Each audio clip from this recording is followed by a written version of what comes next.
열왕기하 18장 13절에서 37절.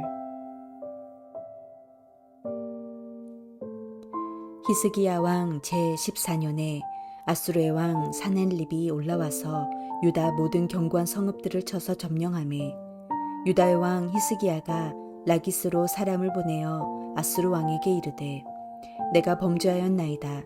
나를 떠나 돌아가소서. 왕이 내게 지우시는 것을 내가 당하리이다 하였더니 아수르 왕이 곧 은 300달란트와 금 30달란트를 정하여 유다 왕 히스기야에게 내게 한지라. 히스기야가 이에 여호와의 성전과 왕궁 곳간에 있는 은을 다 주었고 또 그때에 유다 왕 히스기야가 여호와의 성전 문의 금과 자기가 모든 기둥에 입힌 금을 벗겨 모두 아수르 왕에게 주었더라. 아수르 왕이 다르단과 랍사리스와 랍사게로 하여금 대군을 거느리고 라스기에서부터 예루살렘으로 가서 히스기야 왕을 치게 하매 그들이 예루살렘으로 올라가니라. 그들이 올라가서 윗못 수도 곁 곧 세탁자의 밭이 있는 큰 길에 이르러 서니라. 그들이 왕을 부르매 hil기야의 아들로서 왕궁의 책임자인 엘리야김과 서기관 셈나와 아삽의 아들 사관 요아가 그에게 나가니 랍사게가 그들에게 이르되 너희는 히스기야에게 말하라. 대왕 아수르의 왕의 말씀이 내가 의뢰하는 이 의뢰가 무엇이냐. 내가 싸울 만한 계교와 용력이 있다고 한다마는 이는 입에 붙은 말뿐이라. 내가 이제 누구를 의뢰하고 나를 반역하였느냐. 이제 내가 너를 위하여 저 상한 갈대 지팡이 애굽을 의뢰하도다. 사람이 그것을 의지하면 그의 손에 찔려 들어갈지라. 애굽의 왕 바로는 그에게 의뢰하는 모든 자에게 이와 같으니라. 너희가 내게 이르기를 우리는 우리 하나님 여호와를 의뢰하노라 하리라마는 히스기야가 그들의 산당들과 제단을 제거하고 유다와 예루살렘 사람에게 명령하기를 예루살렘 이 제단 앞에서만 예배하라 하지 아니하였느냐 하셨나니 청하건대 이제 너는 내 주 아수르 왕과 내기하라. 내가 만일 말을 탈 사람을 낼 수 있다면 나는 내게 말 2,000마리를 주리라. 내가 어찌 내 주의 신하 중 지극히 작은 지휘관 한 사람인들 물리치며 애굽을 의뢰하고 그 병거와 기병을 얻을 듯하냐. 내가 어찌 여호와의 뜻이 아니고야 이제 이곳을 멸하러 올라왔겠느냐. 여호와께서 전에 내게 이르시기를 이 땅으로 올라와서 쳐서 멸하라 하셨느니라 하는지라. hil기야의 아들 엘리야김과 셈나와 요아가 랍사게에게 이르되 우리가 알아듣겠사오니 청하건대 아람 말로 당신의 종들에게 말씀하시고 성 위에 있는 백성이 듣는 데서 유다 말로 우리에게 말씀하지 마옵소서. 랍사게가 그에게 이르되 내 주께서 내 주와 내게만 이 말을 하라고 나를 보내신 것이냐. 성 위에 앉은 사람들도 너희와 함께 자기의 대변을 먹게 하고 자기의 소변을 마시게 하신 것이 아니냐 하고 랍사게가 드디어 일어서서 유다 말로 크게 소리질러 불러 이르되 너희는 대왕 아수르 왕의 말씀을 들으라. 왕의 말씀이 너희는 히스기야에게 속지 말라. 그가 너희를 내 손에서 건져내지 못하리라. 또한 히스기야가 너희에게 여호와를 의뢰하라 함을 듣지 말라. 그가 이르기를 여호와께서 반드시 우리를 건지실지라. 이 성읍이 아수르의 왕의 손에 함락되지 아니하게 하시리라 할지라도 너희는 히스기야의 말을 듣지 말라. 아수르 왕의 말씀이 너희는 내게 항복하고 내게로 나아오라. 그리하고 너희는 각각 그의 포도와 무화과를 먹고 또한 각각 자기의 우물의 물을 마시라. 내가 장차 와서 너희를 한 지방으로 옮기리니 그곳은 너희 본토와 같은 지방 곧 곡식과 포도주가 있는 지방이요 떡과 포도원이 있는 지방이요 기름 나는 감람과 꿀이 있는 지방이라. 너희가 살고 죽지 아니하리라. 히스기야가 너희를 설득하여 이르기를 여호와께서 우리를 건지시리라 하여도 히스기야에게 듣지 말라. 민족의 신들 중에 어느 한 신이 그의 땅을 아수르 왕의 손에서 건진 자가 있느냐? 하맛과 아르밧의 신들이 어디 있으며 스발와임과 헤나와 아아의 신들이 어디 있느냐? 그들이 사마리아를 내 손에서 건졌느냐? 민족의 모든 신들 중에 누가 그의 땅을 내 손에서 건졌기에 여호와가 예루살렘을 내 손에서 건지겠느냐 하셨느니라. 그러나 백성이 잠잠하고 한마디도 그에게 대답하지 아니하니 이는 왕이 명령하여 대답하지 말라 하였음이라. 이에 hil기야의 아들로서 왕궁 내의 책임자인 엘리야김과 서기관 셈나와 아삽의 아들 사관 요아가 옷을 찢고 히스기야에게 나아가서 랍사게의 말을 전하니라. 북이스라엘이 멸망하고 10년이 지난 후 아수르가 이번에는 남유다의 성들을 치기 시작하였습니다. 믿음으로 종교개혁을 감행했던 히스기야는 아수르의 침공을 받자 아수르 왕에게 굴욕적인 모임을 보이며 조공을 바침으로써 이전에 보였던 믿음의 태도와는 다른 모습을 보입니다. 히스기야는 엄청난 조국을 약속하고 아수르의 군대를 돌려보냈습니다. 그 결과 유다는 여호와의 전과 왕궁에 있는 은은 물론 성전 문과 기둥에 입힌 금까지 벗겨 아수르에게 넘겨주는 참혹한 현실과 마주하게 됩니다. 하나님의 성전과 왕궁의 기둥과 문에 입힌 금까지 모두 벗겨서 아수르의 왕에게 보냈다는 것은 그 상황의 비참함이 얼마나 큰지에 대해 설명하기에 충분합니다. 한때 놀라운 믿음의 도약을 이루었어도 지속적으로 성령의 인도하심을 받지 못한다면 우리 인생은 언제든지 넘어질 수밖에 없는 것입니다. 그러므로 그 누구도 교만할 수 없습니다. 한 번의 성공으로 우리의 인생을 보장할 수 없습니다. 자신이 얼마나 연약한 존재인지를 깨닫고 매일매일 삶 가운데 겸손하게 하나님의 성령을 의지할 때 자신의 뜻이 아닌 하나님의 뜻을 따라 살 수 있게 되고 우리의 다짐과 우리의 믿음을 지켜나갈 수 있는 것입니다. 그런데 이렇게까지 조공을 보냈지만 아수르 왕은 그것에 만족하지 않았습니다. 그래서 다시 예루살렘은 아수르의 대군에 의해 포위되는 위기를 맞게 됩니다. 그래서 다시 예루살렘은 아수르의 대군에 의해서 포위되는 위기를 맞게 됩니다.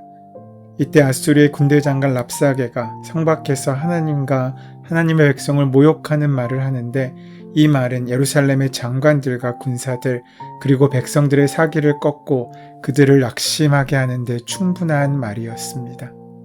아수르 왕은 다르단과 랍사리스와 랍사게로 하여금 대군을 거느리고 예루살렘을 치게 했습니다. 다르단과 랍사리스와 랍사게는 사람의 이름이 아닌 관직의 이름인데 이것은 아수르 왕이 가장 믿을 만한 신하들에게 대군을 이끌고 예루살렘을 치게 한 것을 의미합니다. 그 아수르 왕의 신하들이 예루살렘에 올라가 윗못 수도 곁 곧 세탁자의 밭에 있는 큰 길에 이르러 서서 히스기야 왕을 부르자 왕궁의 책임자인 엘리야김과 서기관 셈나와 아삽의 아들 사관 요아가 나갔습니다. 왕궁의 책임자는 오늘날의 국무총리 격이고 서기관은 공문서 기록관이며 사관 역시 기록관으로 고대의 핵심 요직들입니다. 그들이 히스기야 왕 대신 나가서 아수르 왕의 신하들을 만난 것입니다. 아수르의 장군인 랍사게는 대왕 아수르 왕의 말씀 이를 전한다면서 히스기야에게 모욕적인 언사로 도발합니다. 랍사게는 자기 왕은 대왕 아수르라고 지칭하고 히스기야 왕은 그냥 이름을 부르거나 내가 라고 표현했습니다. 그러면서 유다를 조롱하는 말을 했습니다. 지금 히스기야가 의지하는 애굽은 상한 갈대 지팡이에 불과하다는 것입니다. 또한 여호와를 의지한다는 히스기야가 왜 여호와께 제사드릴 산당과 제단을 모두 헐었느냐며 비웃습니다. 이는 하나님께서 기뻐하시는 일이 무엇인지 알지 못하는 아수르 왕의 무지를 드러냅니다. 그 조롱에 지나쳐서 랍사게는 자신이 유다로 쳐들어온 것이 여호와 하나님의 뜻이고 여호와께서 전에 자신에게 유다 땅을 공격하라고 말씀하셨다고까지 합니다. 마치 자신을 하나님이 보낸 사자이고 하나님의 뜻을 따라 공격하는 것이라고 말입니다. 불신자가 하나님의 뜻을 내세우는 말을 하는 것을 들으면서 히스기야 왕의 신하들이 얼마나 기가 막혔겠습니까? 힘을 가진 사람들이 가장 착각하기 쉬운 것 중에 하나가 자기 힘이 하나님이 주신 것이고 하나님이 자신과 함께 하신다고, 그래서 내가 하는 일이 하나님의 일이라고 여기며 착각하고 교만해하는 것입니다. 그러면서 힘을 정의로 믿다가 결국 멸망한 권력자들이 한둘이 아닙니다. 힘 그 자체가 정의나 진리와 신앙이 아닙니다. 진실한 믿음을 가져도 힘이 없을 수 있고 세상적으로 성공하지 못할 수도 있습니다. 중요한 것은 최후 승리는 힘 있는 사람의 것이 아니라 하나님을 진실하게 믿는 사람, 그 믿음의 결과라는 사실입니다. 물론 힘을 길러야 합니다. 힘이 진리나 정의나 신앙으로 여겨져서가 아니라 랍사게처럼 힘을 믿고 믿음의 가치를 깔보는 것을 막고, 또한 신자로서 불신자들로부터 수치를 당하지 않기 위해서 우리는 힘을 길러야 합니다. 그러나 힘을 기르는 그 목적은 남을 무시하고 자신을 과시하기 위해서가 아니라 자신을 격려하고 주어진 힘을 남을 위해 사용하기 위해서 힘을 길러야 하는 것입니다. 힘을 가지려면 어떻게 해야 합니까? 힘을 가지려면 노력도 필요하지만 시간도 필요합니다. 그러나 역시 가장 필요한 것은 하나님의 은혜입니다. 성도에게 가장 수치스러운 일은 불신자에게 랍사게처럼 하나님을 믿는다면서 왜 그렇게 힘도 없고 오합지졸처럼 인생을 사느냐, 힘을 가진 내가 하나님의 사자이고 사랑받는 자다라고 이야기하는 그 얘기를 그저 들을 수밖에 없는 절망적인 상황을 만나는 것입니다. 그러면서 그는 유다를 쳐서 멸망시키는 것이 하나님의 뜻이라고 자신의 공격을 합리화하고 있습니다. 랍사게는 유다 말로 외치며 유다 백성을 조롱하고 회유합니다. 히스기야는 물론이고 그들이 의지하는 여호와도 그들을 구원할 수 없으니 여호와를 의뢰하라는 히스기야의 말을 듣지 말라고 합니다. 그는 유다 백성에게 히스기야를 불신하고 여호와의 능력을 의심하게 해서 그들을 교란시키려 했을 뿐만 아니라 실제로도 그들의 신인 여호와가 유다를 구원하지 못할 것이라고 생각했습니다. 사단도 이와 같습니다. 하나님의 존재를 부정하진 않지만 교묘하게 하나님의 능력에 대해 우리에게 부정적인 생각을 갖게 해서 우리로 하여금 무기력한 신앙인이 되게 합니다. 이런 좌절의 상황에서 회복되는 비결은 계속해서 하나님을 바라보는 것입니다. 랍사게가 하나님을 모독하고 조롱하며 불신앙을 조장하는 말을 하지만 유다 백성은 아무런 대꾸도 하지 않습니다. 엘리야김과 셈나와 요한은 옷을 찢으며 히스기야 왕에게 그 말을 전합니다. 히스기야는 자신이 아무것도 할 수 없는 무력한 왕이었기에 더욱 힘들었을 것입니다. 그는 모욕을 안겨준 대적을 향해서는 백성이 침묵하게 하고 자신은 마음과 옷을 찢으며 하나님 앞에 나아갑니다. 시험당하는 자에게 필요한 것은 견뎌낼 수 있는 마음의 힘입니다. 실패자와 낙오자처럼 여겨질지라도 그 자리를 버텨내고 지켜내는 것이 중요합니다. 그 힘은 하나님을 바라고 의지하는 믿음에서 나오며 믿음은 하나님의 말씀을 듣는 것서부터 비롯됩니다. 오늘 본문의 말씀의 핵심은 이 위기의 순간에 너희가 의뢰할 대상이 누구인가에 대한 것입니다. 히스기야는 애굽을 처음 의뢰했습니다. 하지만 애굽의 힘도 소용이 없었습니다. 히스기야가 의뢰한다는 하나님을 의뢰해도 소용없어 보였습니다. 더구나 자신들의 성공과 강대함, 그리고 그들이 와서 예루살렘을 이렇게 치는 것이 하나님이 허락하신 뜻이 아니면 어찌 가능하겠냐고 하는 논리로 하나님의 이름을 더럽히고 있습니다. 랍사게는 의도적으로 유다의 말로 말을 함으로써 이 말을 듣고 있는 모든 백성들의 마음을 낙심시키려 하였습니다. 그는 하나님을 의뢰하지 말고 아수르 왕을 의뢰하며 아수르의 왕이 주는 좋은 것을 누리라고 유혹했습니다. 겉으로 보기에 애굽을 의지하는 것이나 하나님을 의지하는 것이나 모두 헛된 것처럼 보일 수 있습니다. 하지만 믿음의 눈으로 바라볼 때 우리에게 하나님이 함께 하심을 기억하고 그 하나님의 말씀을 듣고 하나님의 인도하심에 순종하며 나아갈 때 우리는 역전을 꿈꿀 수 있게 됩니다. 이런 위기의 순간 그들은 결정해야 했습니다. 왕과 백성들은 하나님을 의뢰할 것인가, 아수르 왕의 좋은 것을 약속하는 그 약속을 신뢰할 것인가를 결정해야 됐습니다. 이것은 하나님의 백성에게 일어나는 믿음의 시험이라고 할 수 있습니다. 하나님께서는 성도들의 삶에 때때로 자주 이런 일을 허락하십니다. 하지만 그것은 괴롭게 하시려고 함이 아니고 마침내 은혜를 베푸시고 하나님께 대한 그들의 신뢰를 시험하고 있으신 것입니다. 하나님께서 우리를 버리셨기 때문이 아니라 하나님께서 우리를 사랑하시기 때문에 허락하시는 일이라는 것입니다. 이때 우리는 어떤 선택을 해야 됩니까? 때로 살면서 도저히 참기 힘든 억울한 일을 당하고 조롱을 당할 때가 있습니다. 그때 가장 필요한 것 중에 하나가 바로 잠잠히 하나님을 바라보고 하나님의 말씀을 듣고 하나님의 때를 기다리는 것입니다. 그때 감정을 따라 행동하지 않고 믿음을 따라 행동해야 합니다. 감정이나 경험을 따라 행동하면 반드시 부작용을 낳고 문제는 더 커질 수밖에 없습니다. 반대로 믿음을 따라 행동하면 반드시 문제 해결의 길이 어디선가 보이게 됩니다.